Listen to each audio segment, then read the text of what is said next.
مومنوں پڑھتے رہو تم اپنے آقا پر درود، ہے فرشتوں کا وظیفہ الصلاۃ والسلام۔ نعرہ تکبیر، بلند آواز سے نعرہ تکبیر، نعرہ رسالت، نعرہ رسالت۔ جشن عید میلاد النبی، جشن عید میلاد النبی، مسلک اعلی حضرت، مسلک اعلی حضرت۔ نعرہ تکبیر، نعرہ رسالت۔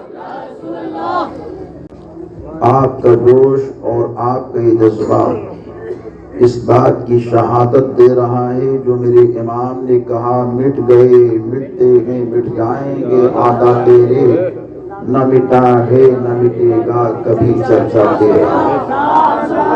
جب تک ایسے دیوانے زمین پر زندہ رہیں گے نبی کا چرچا ہوتا رہے گا، نبی کی نعت بھی ہوتی رہے گی، نبی کی بات بھی ہوتی رہے گی، اور ایسے انداز سے نبی کا چرچا ہوتا رہے گا کہ گلی گلی میں ہر سمت حضور کے غلاموں کے زبانوں پر لبیک یا رسول اللہ کی صدا ہوگی۔ نبی پاک کے ذکر سے نبی کی شان نہیں بڑھتی ہے، نبی پاک کی شان تو پہلے ہی سے اعلیٰ اور بالا ہے، اور اللہ نے ارشاد فرمایا وَرَفَعْنَا لَكَ ذِكْرَكَ، اے حبیب ہم نے تیرے ذکر کو بلند کر دیا۔ تو نبی کی شان سے، نبی کی بات کرنے سے نبی کی شان نہیں بڑھتی ہے، بلکہ نبی کے ذکر کرنے سے ہم سب کی شان بڑھتی ہے۔ جس زبان پہ، جس مکان میں، جس میدان میں، جس کھلیان میں نبی کی نعت یا بات ہو جائے اس جگہ کی شان بڑھ جاتی ہے۔ اور ہمارا آپ کا عقیدہ یہی ہے کہ نبی کا ذکر کروں تو زبان خوشبو دے، نبی کا ذکر کروں تو زبان خوشبو دے، جہاں ہو ذکر نبی تو مکان خوشبو دے۔ بغیر عشق محمد نماز ہے باطل، بغیر عشق محمد نماز ہے باطل، اگر ہو عشق نبی تو نماز خوشبو دے، اگر ہو عشق نبی تو نماز خوشبو دے۔ حضرات اس دور کو یاد کریں جس دور میں اللہ نے اپنے حبیب کے نور کو پیدا کیا۔ کتابوں میں ذکر ہے کچھ نہ تھا، اللہ نے سب سے پہلے اپنے حبیب کے نور کو بنایا۔ اور نور کہتے کسے ہیں، پہلے نور کی تعریف سن لیں۔ نور کے تعلق سے کسی نے کہا نور ایک اجالے کا نام ہے، کسی نے کہا نور ایک شعاع کا نام ہے، کسی نے کہا نور ایک پیکر کا نام ہے، کسی نے کہا نور ایک چمک کا نام ہے، یہ اور لوگ بولتے رہے۔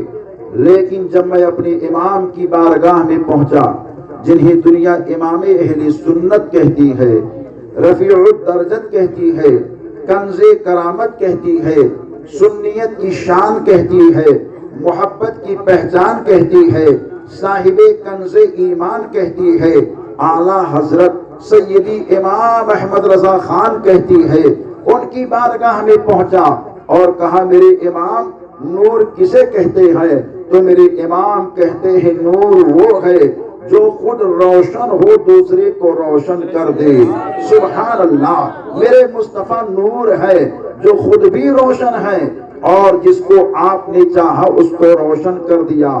کچھ نہیں تھا، اللہ نے سب سے پہلے اپنے حبیب کے نور کو بنایا، پھر اس نور کے سامنے اللہ نے تمام کائنات کی تخلیق فرمائی، اور اسی تخلیق خدا میں ایک ایسی ذات کو بھی پیدا کیا جسے دنیا ابو الانسان ابو البشر کے نام سے جانتی پہچانتی ہے، اور جنہیں ہم حضرت آدم کے نام سے جانتے ہیں۔ ان کا پتلا جب تیار ہوا تو اللہ نے روح کو کہا اے روح آدم کے جسم میں جا۔ جب روح جاتی ہے باہر نکل آتی ہے، خدا نے کہا روح جب آدم کے جسم میں گئی تو باہر کیوں آ گئی؟ تو روح کہتی ہے مولا جب میں آدم کے جسم میں گئی تو مجھ کو وہاں اندھیرا ملا، مجھ کو وہاں تاریکی ملی، مجھ کو وہاں گھنگور گھٹائیں ملی، مجھ کو وہاں وحشت ملی۔ پھر اللہ نے اپنے حبیب کے نور کو حضرت آدم کے پشت میں بھیجا۔ جب نبی پاک صاحب الاولاد کا نور پہنچا تو اللہ نے کہا اے روح اب دوبارہ جا۔ جب روح کو دوبارہ جانے کا حکم ہوتا ہے روح نکلتی نہیں ہے۔ خدا نے کہا روح پہلے گئی باہر آ گئی لیکن اب نکلتی کیوں نہیں ہے؟ تو روح سے آواز آتی ہے مولا پہلے جب میں آئی تھی تو مجھ کو یہاں اندھیرا مل رہا تھا مگر اب تیرے حبیب کے نور کا اجالا مل رہا ہے۔ یہ میرے مصطفیٰ کا نور ہے جو خود بھی روشن ہے اور حضرت آدم کو بھی روشن کرتا ہوا جا رہا ہے۔ یہی حضرت آدم علیہ السلام ہے۔ رب نے کہا جنت میں ٹھہرو آدم، جنت کی نعمت تمہارے لیے، جنت کی برکت تمہارے لیے، جنت کی شوکت تمہارے لیے، جنت کا وقار تمہارے لیے، جنت کا قرار تمہارے لیے، جنت کی رانائی تمہارے لیے، جنت کی عظمت تمہارے لیے، جنت کی ہر شوکت تمہارے لیے۔ اے آدم جنت کی ہر نعمت سے تم فائدہ حاصل کر سکتے ہو مگر اسی جنت میں ایک پیڑ ہے، اس پیڑ کے قریب مت جانا۔ حضرت آدم کو منع کیا گیا مگر حضرت آدم سیر و تفریح کرتے کرتے آگے پہنچتے ہیں، پیڑ کے قریب پہنچے، آپ نے اس کے دانے کو چنا اور اس کو کھا لیا۔ جیسے ہی اس ممنوعہ درخت کے لیے منع کیا گیا تھا اس کے گندم کے نما دانے کو آپ نے چنا ہے، جنت کی نعمت آپ سے دور ہونے لگی، جنت کے لباس دور ہو گیا، جنت کی شوکت دور ہو گئی، جنت کا وقار دور ہونے لگا۔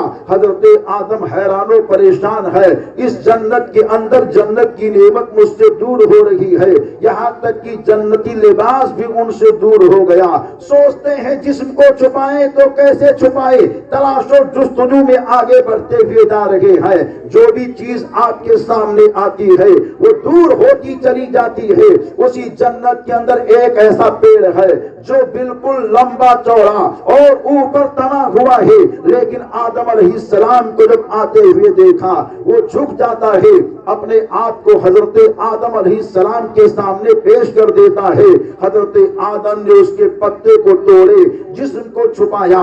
خدا نے پیڑ سے کہا اے پیڑ دیکھ آدم نے میرے حکم کے خلاف کام کیا تھا، جنت کی ساری نعمت آدم سے دور ہو رہی تھی مگر تو آدم پر قربان کیوں ہوا، آدم پر اپنے آپ کو فدا کیوں کر دیا، آدم کی طرف تو کیوں جھکا؟ تو پیڑ سے آواز آتی ہے مولا میں نے آدم کو نہیں دیکھا ہے بلکہ آدم کی پیشانی میں تیرے حبیب کے نور کو دیکھا ہے، میں نے اس نور کی تعظیم کی ہے۔ یہ نبی یہ دو جہاں انیس کائنات کا پیارا نور ہے تو خدا کہتا ہے اے جنتی پیڑ جب میرے حبیب کے نور کی تعظیم تو یہ کر رہا ہے تو تجھ کو یہ شوکت دی جاتی ہے، جہاں میرا حبیب اور میرے حبیب کا دیوانہ ہوگا وہاں تو رہے گا، میرے حبیب کا دیوانہ دنیا میں رہے گا تو دنیا میں تو رہے گا، میرے حبیب کا دیوانہ جنت میں رہے گا تو جنت میں تو رہے گا۔ اے دیوانو وہ کون سا پیڑ ہے؟ اس پیڑ کا ذکر قرآن مقدس میں آتا ہے جس کو انجیر کا پیڑ کہا جاتا ہے۔ یہ وہی انجیر کا پیڑ ہے جو آدم علیہ السلام کے جسم میں نبی کا نور تھا، نور کی تعظیم کی تو اللہ نے یہ شان دے دی ہے، اور جو نبی کا دیوانہ نور والے آقا کی تعظیم کرے گا وہ چھوٹا ہوگا تو معبود برحق اس کو دونوں جہاں میں بڑا فرما دے گا۔ نعرہ تکبیر،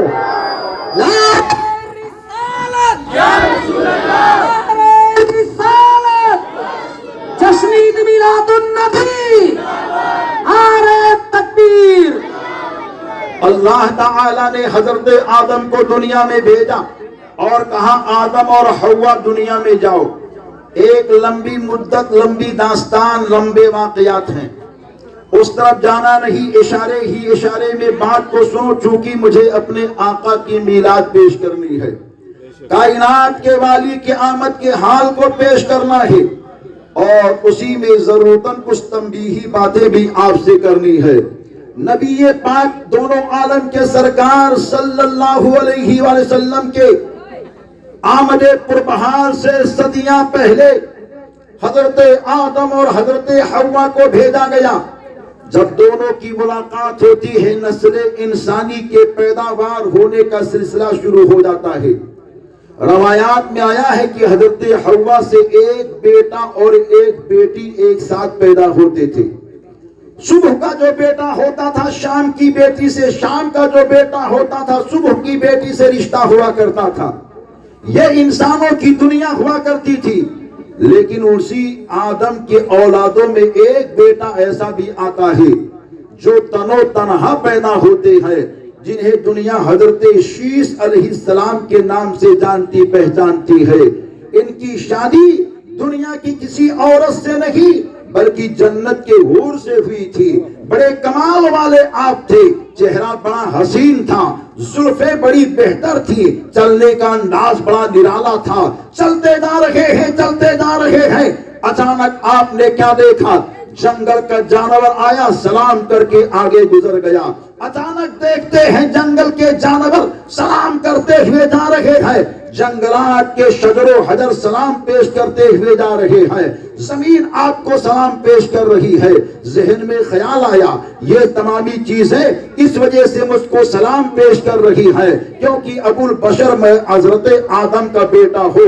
تو خدا نے کہا اے زمین تو بول کس کو سلام کر رہی ہے، اے جانور بول تو کس کو سلام کر رہا ہے، اے پیڑ بول تو کس کو سلام کر رہا ہے، اے ہوا بول تو کس کو سلام کر رہا ہے، اے کنکر و پتھر بول تو کس کو سلام کر رہا ہے. تو ساری چیزیں بیک زبان بولتی ہے اے شیس علیہ السلام آپ کو سلام نہیں ہو رہا ہے بلکہ آپ کی پیشانی میں جس نبی کا نور چمک رہا ہے اس پیارے نور کو سلام ہو رہا ہے. یہ ہمارے آقا آپ کے داتا کا پیارا نور ہے، ان کی شناخت کرائی جا رہی ہے، ان کی عظمت کو بتایا جا رہا ہے. یہی نور اور آگے بڑھا اور حضرت نوح علیہ السلام کی پیشانی میں چمکا. کون نوح علیہ السلام ہے جن کو اللہ نے 1000 سال کی عمر عطا فرمائی. آپ نے تبلیغ کیا، صرف 80 لوگوں نے ایمان آپ پر لائے اور آپ کا کلمہ پڑھا. حضرت نوح علیہ السلام کہتے ہیں میرے معبود یہاں کوئی ماننے کے لیے تیار نہیں ہے، میں بے شمار کوششیں کرتے جا رہا ہوں لیکن یہ لوگ مانتے نہیں ہے.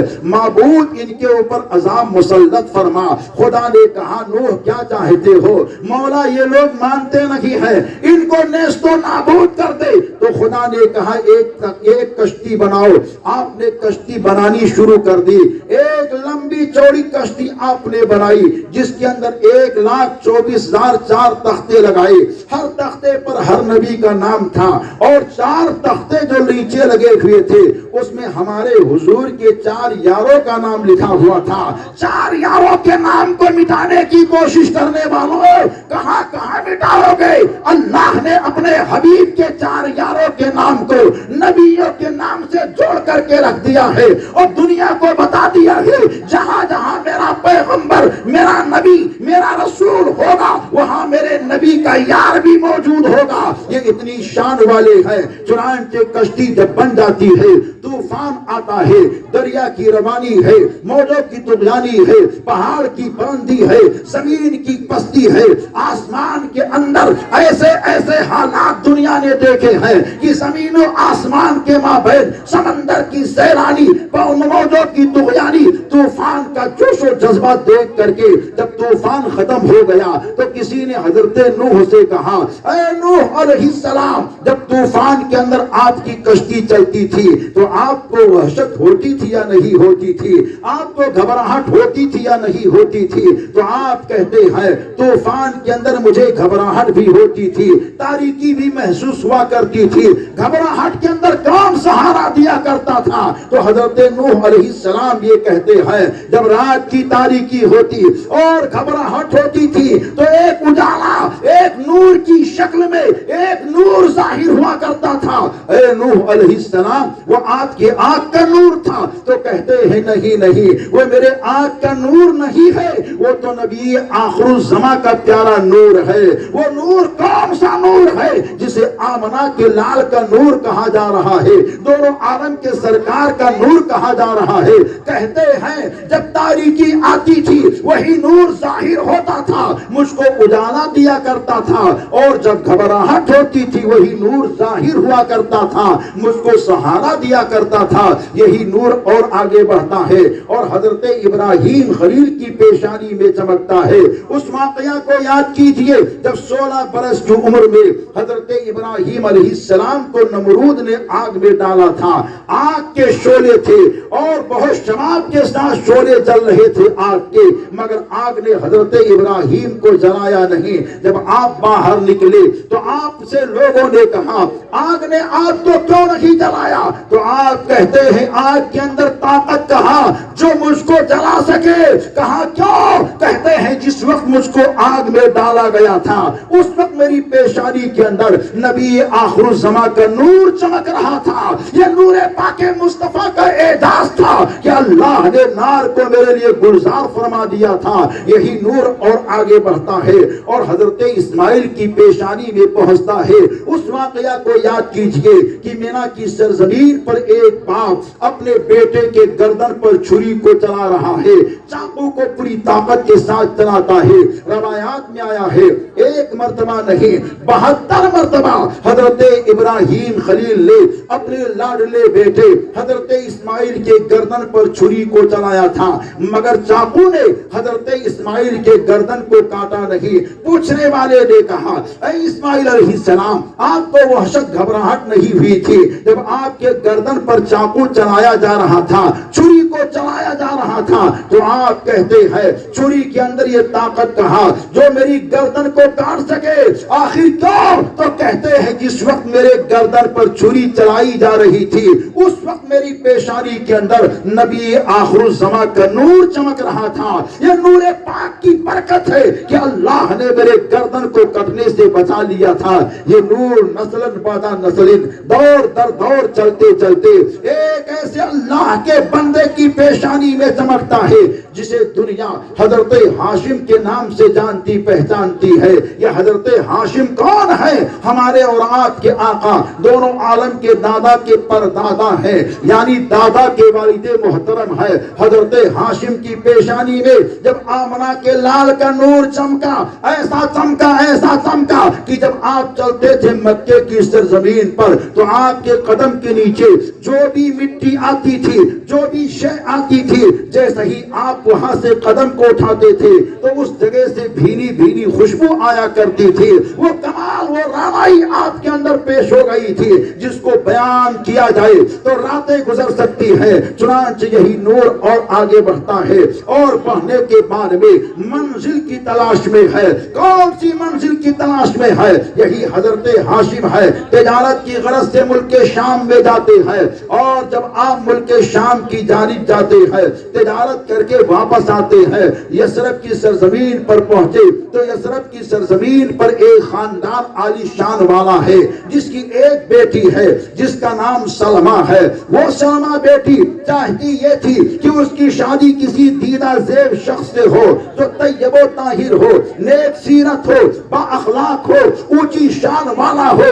باپ تلاش و جستجو کرتا رہا مگر کوئی نوجوان نظر نہیں آیا کرتا تھا۔ حضرت ہاشم کی پیشانی کو جب اس نے دیکھا تو دیکھنے کے بعد میں یہ کہہ دیا واقعی یہ نوجوان میری بیٹی کے لائق ہے، کیونکہ میری بیٹی بھی نیک دامن ہے، یہ بیٹا بھی نیک دامن ہے۔ پوچھتا ہے اے نوجوان کیا تیری شادی ہو چکی ہے؟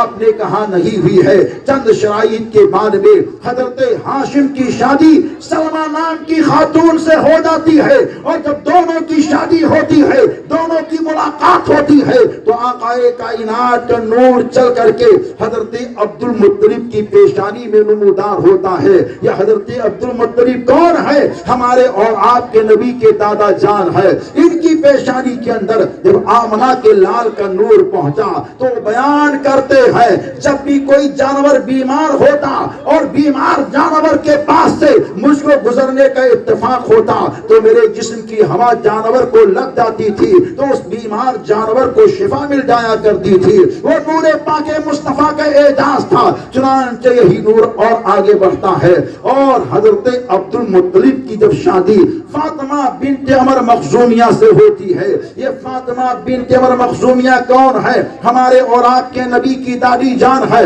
اور ہمارے اور آپ کے نبی کے دادا کا نام حضرت عبد المطلب ہے. جب دونوں کی شادی ہوتی ہے دونوں کے ذات سے 12 بچے پیدا ہوتے ہیں اور کچھ بیٹیاں پیدا ہوتی ہیں. ان 12 بچوں میں ایک چمکتے چہرے والا بچہ پیدا ہوتا ہے جسے دنیا حضرت عبداللہ کے نام سے جانتی پہچانتی ہے. یہ حضرت عبداللہ کون ہے؟ ہمارے اور آپ کے نبی کے پیارے والد محترم ہے. اتنے حسین تھے اتنے حسین تھے اتنے پیارے جمیل تھے اتنے پیارے جمیل تھے کہ آپ کو مکے کا یوسف کہا جاتا تھا. آپ کے حسن کو دیکھنے کے بعد میں لوگ اپنے اپنے گھر کی خاتونوں سے کہتے تھے دیکھو فاطمہ بنت عمر مخزومیہ کے بیٹے کے چہرے کو دیکھو کتنا حسین چہرہ ہے کتنا پاکیزہ چہرہ ہے کتنا چمکتا چہرہ ہے. ارے جس کے بچپن کا کوئی جواب نہیں ہے تو اس کی جوانی کا عالم کیا ہوگا. چنانچہ آپ جوان ہوتے ہیں مکے کی سرزمین پر جب آپ چلتے ہیں تو بے شمار لوگوں کے دلوں کے اندر خیالات پیدا ہو گئے ہیں. اتنا حیا والا انسان اتنا پاک دامن انسان اتنا سچا نوجوان جس کے کردار کا کوئی جواب نہیں ہے گفتار کا کوئی جواب نہیں ہے کھانے کا کوئی جواب نہیں ہے پینے کا کوئی جواب نہیں ہے. ایسے نوجوان سے ہمارے خاندان کے بیٹی کی شادی ہو جائے. چنانچہ 200 خاندان کے لوگ یہ چاہتے تھے کہ ہمارے بیٹے ہمارے خاندان کی بیٹی کی شادی حضرت عبداللہ سے ہو جائے. مگر یہ سب کے نصیبے میں نہیں تھا یہ سب کے حصے میں نہیں تھا. یہ حصہ تو انہی کے حصے میں تھا جنہیں دنیا خاتون حضرت سیدہ آمنہ کے نام سے جانتی پہچانتی ہے. اتنی پاک دامن سیدہ آمنہ ہے جن کے حسن کا کوئی جواب نہیں ہے. تاریخ یہ کہتی ہے حضرت عبداللہ جب جوان ہو گئے تو حضرت عبد المطلب یہ سوچتے تھے میرا بیٹا اتنا پاک دامن نیک سیرت با کردار ہے با اخلاق ہے تو ایسے نوجوان بچے کے لیے دور جاہلیت میں لڑکی کہاں سے لائی جائے. تلاش و جستجو کر رہے ہیں کوئی لڑکی نظروں میں جھنستی نہیں ہے. ایک دن صحن کعبہ میں پہنچے آپ نے طواف کیا اور طواف کرنے کے بعد میں صحن کے اندر سو جاتے ہیں کہ خواب میں اللہ کا ایک بندہ آیا اور کہا اے میرے بیٹے غم تو یہ کرتا ہے کہ تیرے بیٹے کی شادی کس سے ہو کیونکہ تیرا بیٹا پاک دامن ہے تیرا بیٹا اونچی شان والا ہے تیرا بیٹا اونچی پیشانی والا ہے تیرا بیٹا اونچے مقام والا ہے تیرا بیٹا اچھے اخلاق والا ہے. تو یہ سوچتا ہے کہ تیرے بیٹے کی شادی کہاں ہو تو غم مت کر فکر مت کر. دیکھ مکے کی سرزمین پر تو رہتا ہے تو یثرب کی سرزمین پر میرا ایک بیٹا اور رہتا ہے جس کا نام وہب ہے. اس کی بیٹی کا نام آمنہ ہے اور وہ برہ کی بیٹی ہے. یہ برہ کون ہے؟ ہمارے حضور کی پیاری نانی جان ہے. ان کی بیٹی سیدہ آمنہ رضی اللہ تعالی عنہا ہے. اشارہ کیا جاتا ہے اگر تیرا بیٹا لاجواب ہے تو اس کی بیٹی بھی لاجواب ہے. اگر تیرا بیٹا کردار والا ہے تو اس کی بیٹی بھی کردار والی ہے. اگر تیرا بیٹا اونچی شان والا ہے تو اس کی بیٹی بھی اونچی شان والی ہے. اگر تیرا بیٹا اونچے مقام والا ہے تو اس کی بیٹی بھی اونچے مقام والی ہے. چنانچہ خواب میں انہوں نے اشارہ کیا. حضرت عبد المطلب یہ کہتے ہیں آپ کون ہو جو مجھ کو اشارہ کرتے ہوئے جا رہے ہو؟ تو اتنا کہنے کے بعد میں انہوں نے کہا مجھ کو جانتے نہیں ہو مجھ کو دنیا ابراہیم خلیل اللہ کہتی ہے. یہ ابراہیم خلیل اللہ ہے جو حضرت عبد المطلب کے خواب میں آتے ہیں اور حضرت عبداللہ کا رشتہ طے فرما دیا کرتے ہیں. حضرت عبداللہ کا رشتہ جب طے ہو گیا بات ہو گئی تو اس کے بعد میں یہ کہا میرے بیٹے عبد المطلب تجھ کو یہاں سے چل کر کے یثرب کی سرزمین پر جانا ہے. چنانچہ آپ اپنے ایک بیٹے کو لیتے ہیں اور یثرب کی سرزمین پر پہنچ جاتے ہیں. جب آپ یثرب کی سرزمین پر پہنچے تو حضرت وہب کے مکان کا دروازہ بند تھا. کنڈی آپ نے کھٹکھٹائی, حضرت وہب نے دروازے کو کھولا. جیسے ہی دروازہ آپ کھولتے ہیں تو حضرت وہب نے کہا کیسے آئے ہو؟ آپ بولتے میں آیا نہیں, میں تو بھیجا گیا ہوں. کس نے بھیجا ہے؟ کہا جس نے خواب میں اشارہ کیا ہے اسی نے بھیجا ہے. اتنا سننا ہوتا ہے. حضرت وہب یہ سمجھ جاتے ہیں ہاں مجھ کو بھی خواب میں یہی کہا گیا تھا, وہ آنے والا ہے, وہ آنے والا ہے, وہ آنے والا ہے. یہ رشتہ وہی رشتہ ہے جس کے لیے اشارہ کیا گیا تھا. چنانچہ گھر کے اندر انہوں نے بٹھایا, بات چیت ہوتی ہے, رشتہ طے ہو جاتا ہے. اور جب رشتہ طے ہو گیا تو حضرت وہب نے کہا اے سردار مکہ, اے والی کعبہ, آپ یہ بتائیے کہ آپ کے بیٹے عبداللہ کے شادی کے باراتی کتنے ہوں گے؟ تو آپ نے کہا میرے بیٹے کے باراتیوں کی تعداد زیادہ نہیں ہوگی اور آپ فکر مت کیجئے. کہا نہیں آپ کو بتانا پڑے گا کیونکہ آپ کے 12 بیٹے ہیں اور 12 بیٹے کے دوستوں کی تعداد الگ ہوگی اور آپ کے خاندان کے اندر بھی کافی لوگ موجود ہیں. اس جہت سے آپ کے بے شمار چاہنے ماننے والے لوگ ہوں گے, تو آپ باراتیوں کی تعداد آپ بتا دیجئے. تو آپ نے کہا غم مت کرو, زیادہ باراتی نہیں ہوں گے. لیکن بار بار جب انہوں نے پوچھا تو حضرت عبد المطلب یہ کہتے ہیں میرے بیٹے کے باراتیوں کی تعداد 11 ہوگی اور 12ویں نمبر پر میرا بیٹا عبداللہ دولہا ہوگا. میرے ذہن میں سوال پیدا ہوا آخر 12ویں نمبر پر حضرت عبداللہ کا نام کیوں لیا گیا؟ تو آواز آتی ہے چونکہ 12ویں کا دولہا, 12ویں کا تاجدار انہی کے شعب سے آنے والا ہے, انہی کے شگن, انہی کے ذات سے آنے والا ہے. اس وجہ سے ایسا حال ہو رہا ہے, ایسا ماحول ہو رہا ہے. اور اونچی شان لے کر کے حضرت سیدہ آمنہ اور حضرت عبداللہ کی جب شادی ہو جاتی ہے, سیدہ آمنہ دلہن بن کر کے آتی ہے, اپنے شوہر کے گھر رہتی ہے اور جب دوبارہ جاتی ہے تو ایک عجب کیفیت ہے, ایک عجب حال ہے. اے قوم کے اندر رہنے والوں, اپنے بیٹیوں کے حال کو بھی دیکھو اور سیدہ آمنہ کے حال کو بھی سنو. ایک بہو اپنے ساس کے گھر سے چل کر کے ماں کے گھر جائے اور نئی نویلی دلہن ہو اور جانے کے بعد میں رونا دھونا شروع کر دے تو آپ ذرا سوچیں کہ گھر والوں کا حال کیا ہوگا. حضرت آمنہ جاتی ہے واپس تو آپ کا رونا رکتا نہیں ہے.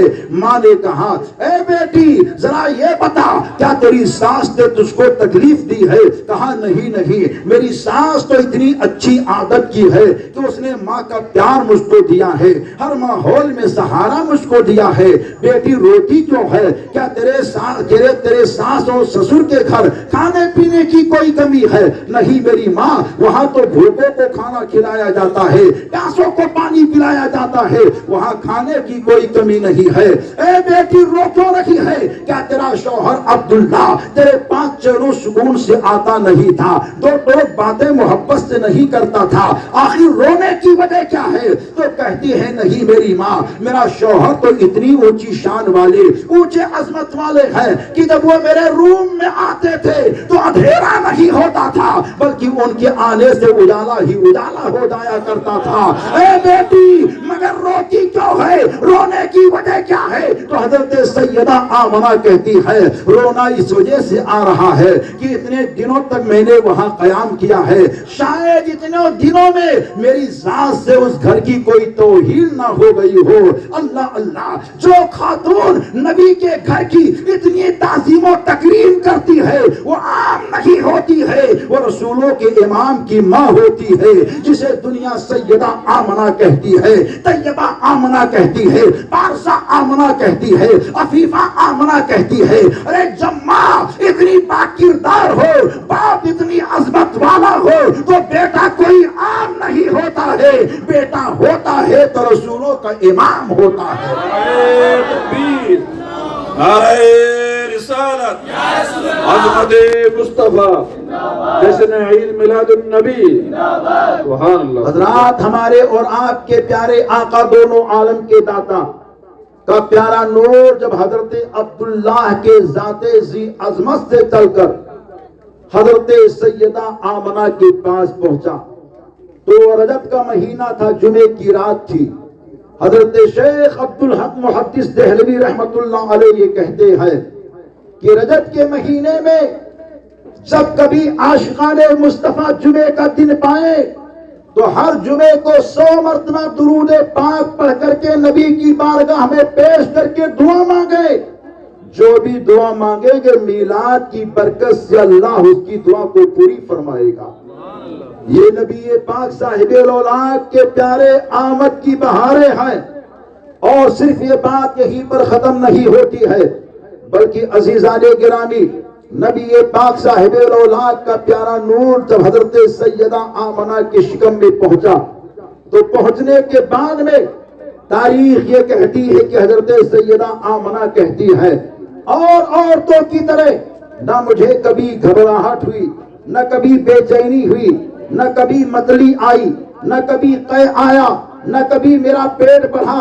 کہتی ہے نارمل حالت میں میں رہا کرتی تھی، اچانک خواب میں اللہ کا ایک بندہ آیا اور یہ کہا، اے میری پیاری بیٹی، تجھے مبارک ہو، مبارک ہو، تو رسول کائنات سید العالمین کی ماں ہے۔ آپ نے کہا آپ کون ہیں؟ تو آنے والے نے کہا مجھے دنیا ابراہیم خلیل اللہ کہتی ہے۔ یہ ابراہیم خلیل اللہ ہے جو نبی پاک کی آمد پر مبارکبادی ان کی ماں کو دے رہے ہیں۔ آج ربیع النور کا مہینہ ہو، ہم مبارکبادی دیں تو سلح کلیوں کو پسینہ آ جائے، بخار آ جائے، اور یہ کہیں مبارکبادی کیوں دیتے ہو؟ ارے نادانو، یہ عام نہیں دے رہا ہے، یہ اللہ کا خلیل ابراہیم خلیل اللہ دے رہے ہیں۔ مبارکبادی دینا بدعت کا کام نہیں ہے، مبارکبادی دینا ابراہیم خلیل اللہ کی سنت کا کام ہے۔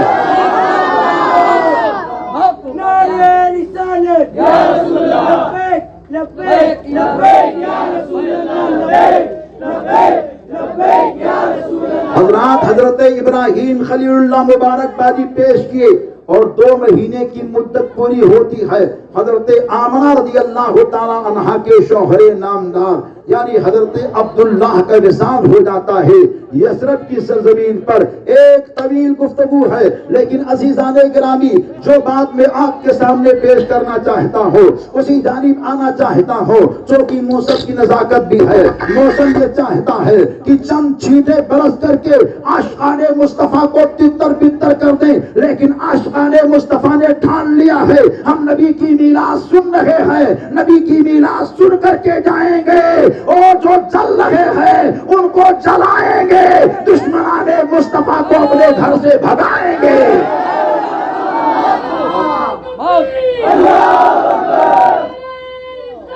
یا رسول اللہ زندہ باد، زندہ باد، اللہ اکبر، یا رسول اللہ۔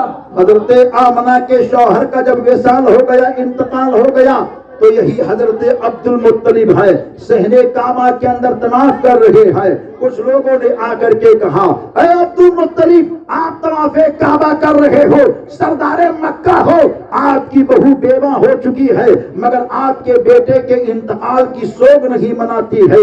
مکے کا اصول یہ تھا جب کوئی عورت بیوہ ہو جاتی تھی 1 سال تک سوگ کی عدت کی مدت کو پورا کیا کرتی تھی، خوشبو نہیں لگاتی تھی، بناؤ سگار نہیں کرتی تھی، اچھے کپڑے نہیں پہنا کرتی تھی۔ حضرت عبد المطلب سنتے ہیں، حیران ہوئے، پریشان ہوئے، کہا تم کو کس نے کہا؟ کہا ہمارے گھر کی خاتونوں نے کہا ہے کہ تمہاری بہو آمنہ تمہارے بیٹے کے انتقال پر سوگ نہیں کرتی ہے۔ آپ یہ سن کر کے گھر کے اندر آئے، اور آنے کے بعد میں اپنی بیوی حضرت فاطمہ بنت عمر مخزومیہ سے کہتے ہیں، اے میری بیگم، غضب ہو گیا، آج سب کے سامنے مجھ کو شرمندہ ہونا پڑا۔ میری بہو آمنہ نے کیا کر دیا ہے؟ میرا جوان بیٹا گیا، اور جوان بیٹے کے جانے کے بعد میں میری بہو نے اس کے جانے کی سوگ منانی چھوڑ دی ہے۔ کہا کیا معاملہ ہے؟ کہا لوگوں نے مجھ سے یہ کہا ہے کہ تمہاری بہو جب چلتی ہے تو چلنے سے خوشبو آتی ہے، اٹھتی ہے تو خوشبو ہے، بیٹھتی ہے تو خوشبو ہے، تھوکتی ہے تو خوشبو ہے، آنگن میں آتی ہے تو خوشبو ہے، غسل خانے میں جاتی ہے تو خوشبو ہے۔ اے فاطمہ، آمنہ کو منا کر روک دے، کیا تو نے کبھی سونگا؟ کہا ہاں میں نے بھی سونگی ہے کہ آمنہ چلتی ہے تو بھینی بھینی خوشبو آتی ہے، اٹھتی ہے تو خوشبو آتی ہے، بیٹھتی ہے تو خوشبو آتی ہے، چلتی ہے تو خوشبو آتی ہے۔ فاطمہ تو نے روکا نہیں، کہا ہمت میں نے بہت مرتبہ کی ہے لیکن ہمت نہیں ہو پاتی ہے، ان کے چہرے کا جلال مجھ کو روک دیتا ہے، تو بات بھی میں کر نہیں پاتی۔ اتنے میں حضرت عبد المطلب یہ کہتے ہیں چلو آمنہ کے پاس چل کر کے ان سے بات کرتے ہیں۔ آپ نے آواز دی، بیٹی آمنہ کیا میرے بیٹے عبداللہ کے جانے پر تو سوگ نہیں کرتی ہے؟ کہا میرے سسر جان کیسی بات آپ یہ کرتے ہیں، کوئی رات ایسی نہیں ہے جس رات میں نے عبداللہ کے آنکھوں سے آنکھوں میں، عبداللہ کی یاد میں آنکھوں سے آنسو نہ بہائے ہو۔ ان کی محبت میرے دل میں صبح و شام رہتی ہے، اٹھتی ہو تو عبداللہ کی یاد رہتی ہے، بیٹھتی ہو تو عبداللہ کی یاد رہتی ہے، سوتی ہو تو عبداللہ کی یاد رہتی ہے۔ آپ کیا کہتے ہیں؟ ہاں بیٹی میں طواف کر رہا تھا، لوگوں نے کہا تو سوگ نہیں مناتی ہے کیونکہ تیرے جسم سے خوشبو ہی خوشبو آیا کرتی ہے۔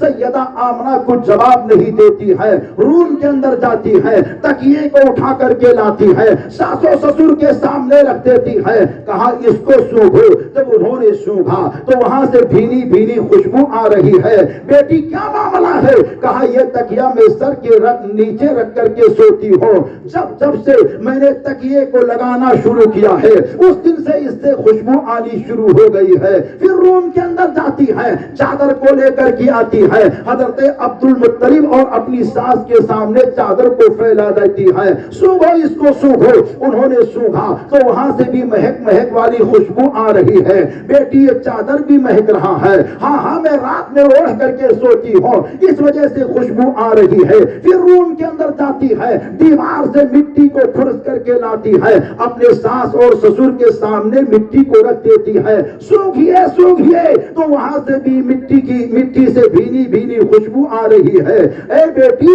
یہ مٹی بھی خوشبودار ہے، کیا وجہ ہے؟ کہتی ہے میں نے ہاتھ لگا دی دیوار سے تو اس سے خوشبو آنی شروع ہو گئی ہے۔ چنانچہ حضرت سیدہ آمنہ سے عبد المطلب یہ کہتے ہیں بیٹی تو آنگن میں آتی ہے خوشبو ہے، غسل خانے میں جاتی ہے خوشبو ہے، اٹھتی ہے تو خوشبو ہے، بیٹھتی ہے تو خوشبو ہے، یہ بتا کون سا خوشبو تو لگاتی ہے؟ یمن کا خوشبو ہے، شام کا خوشبو ہے، لبنان کا خوشبو ہے، کون تجھے خوشبو لا کر کے دیتا ہے؟ سیدہ آمنہ کہتی ہے میں نے کبھی خوشبو لگائی ہی نہیں ہے، عطر کی منڈی دیکھی ہی نہیں ہے، کسی نے مجھے خوشبو لا کر کے دی ہی نہیں ہے، میری کسی سہیلی نے عطر کی شیشی کبھی مجھے لا کر کے دی نہیں ہے۔ بیٹی یہ مہک آتی کہاں سے ہے؟ تو سیدہ آمنہ کہتی ہے اب چھپانے کی ضرورت نہیں ہے بلکہ اب بتانے کی ضرورت ہے۔ سیدہ آمنہ جب یہ بولتی ہے تو عبد المطلب یہ کہتے ہیں ہاں بیٹی بتا۔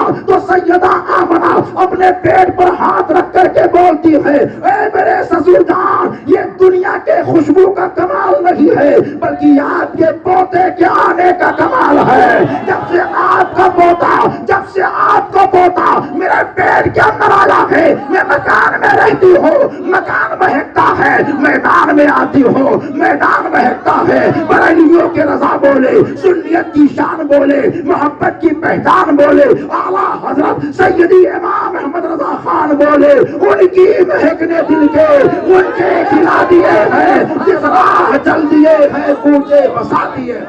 نعرہ تکبیر، نعرہ رسالت، حضرت مصطفیٰ۔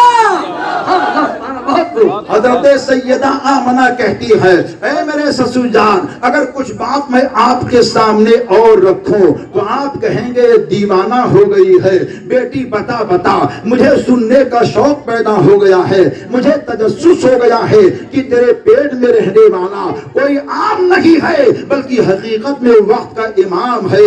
یہ کہتے ہوئے جا رہے ہیں سیدہ آمنہ یہ کہتی ہے یہ سورج اس وقت تک طلوع نہیں ہوتا ہے جب تک کہ آپ کے پوتے کو سلام نہیں پیش کر لیتا ہے. یہ چاند اس وقت نمودار نہیں ہوتا ہے جب تک کہ آپ کے پوتے کو سلام نہیں کر لیتا ہے. یہ دن اس وقت نہیں آتا ہے جب تک کہ آپ کے پوتے کو سلام نہیں کر لیتا ہے. یہ رات اس وقت نہیں آتی ہے جب تک کہ آپ کے پوتے کو سلام نہیں کر لیتی ہے. اور میرے سسر جان آپ دیکھیے اور تعجب یہ کریں گے, میرے خواب میں کوئی نہ کوئی نبی آتا ہے. اے آمنہ, نبی آتا ہے تو کہتا کیا ہے؟ سیدہ طیبہ آمنہ یہ کہتی ہے. نبی آتا ہے تو یہ کہتا ہے آمنہ خوشیاں منا, نبیوں کے نبی آ رہے ہیں. آمنہ خوشیاں منا, رسولوں کے رسول آ رہے ہیں. آمنہ خوشیاں منا, مراد المشتاقین آ رہے ہیں. آمنہ خوشیاں منا, جانے عالمین آ رہے ہیں. اے آمنہ جھوم جھوم کر کے خوشیاں منا, اب تیرے گود میں رحمت للعالمین آ رہے ہیں. آج ہم سلام پیش کریں تو چہرہ چڑھ جائے, بگڑ جائے. یہ چاند ہے نبی کو سلام پیش کرتا ہے, یہ سورج ہے نبی کو سلام پیش کرتا ہے, یہ رات ہے نبی کو سلام پیش کرتا ہے کرتی ہے, یہ دن ہے نبی کو سلام پیش کرتا ہے, یہ انبیاء ہے نبی کو سلام پیش کرتے ہیں. اور سیدہ طیبہ آمنہ یہ کہتی ہے اے میرے سسر جان بڑی بڑی مبارک ہو, آپ کسی بڑی ذات کے دادا جان بننے والے ہیں. حضرت عبد المطلب خوشیوں میں جھوم گئے. حضرت فاطمہ سے کہا اے فاطمہ دیکھ تو آمنہ کی ساس ہے, اب آمنہ کو کنویں پر پانی لینے کے لیے جانے مت دینا. دھوپ کی تمازت ہوتی ہے, گرمی کا لمحہ ہوتا ہے, کنکریلی زمین ہوتی ہے, ریتیلی ماحول ہوتا ہے. ایسے لمحے پر آمنہ جب برتن لے کر کے کنویں کے پاس جائے گی, کنویں کا پانی بہت نیچے ہے, وہ بھی مکے کے کنویں کا پانی کتنے نیچے رہا ہوگا. رسیوں کو ڈال کر کے آمنہ جب رسی کو کھینچے گی, ڈول کو اوپر اٹھائے گی, شرم آ سکتی ہے بچے کو بھی اور آمنہ کو بھی. تو سیدہ آمنہ کہتی ہے میرے سسر جان آپ تو کام میں لگے رہتے ہیں مگر ساس جان گھر میں رہتی ہے, پانی نہیں ہوتا ہے تو مجھ کو ہی جانا پڑتا ہے. اے بیٹی اب تو جانا نہیں کیونکہ دھوپ کی تمازت ہوتی ہے. تو سیدہ آمنہ کہتی ہے میرے سسر جان آپ خوش ہو جائیے, جب میں چلتی ہو تو آسمان کا خالق و مالک آسمان کے بادل کو بھیج دیتا ہے. یہ آسمان کا بادل میرے سر کے اوپر سایہ کیے ہوئے چلا کرتا ہے. اے بیٹی پھر بھی پانی لینے کے لیے مت جا, زمین کنکریلی ہے, پتھریلی ہے. تو حضرت آمنہ کہتی ہے جب میں اپنے پیر کو پتھر کے اوپر رکھتی ہوں تو وہ پتھر موم کی طرح پگھل جایا کرتا ہے. حضرت سیدہ طیبہ آمنہ جب یہ کہتی ہے پتھر پگھلتا ہے, پتھر پگھل جایا کرتا ہے. حضرت عبد المطلب نے کہا مگر بیٹی تجھ کو کنویں پر جانا نہیں ہے. حضرت آمنہ کہتی ہے اگر بات میری ہوتی, معاملہ میرا ہوتا, حال میرے ہوتے تو میں اپنے آپ کو روک لیتی, لیکن جب میں جاتی ہوں تو جانے کے بعد میں میرے ساتھ کئی ایک کا بھلا ہو جاتا ہے. آمنہ کیسے؟ تو سیدہ طیبہ آمنہ یہ کہتی ہے جب میں جاتی ہوں تو کنویں کے پاس کھڑی ہو کر کے کنویں کے پانی کو دیکھتی ہوں تو نیچے کا کنویں کا پانی خود بخود اوپر آ جاتا ہے.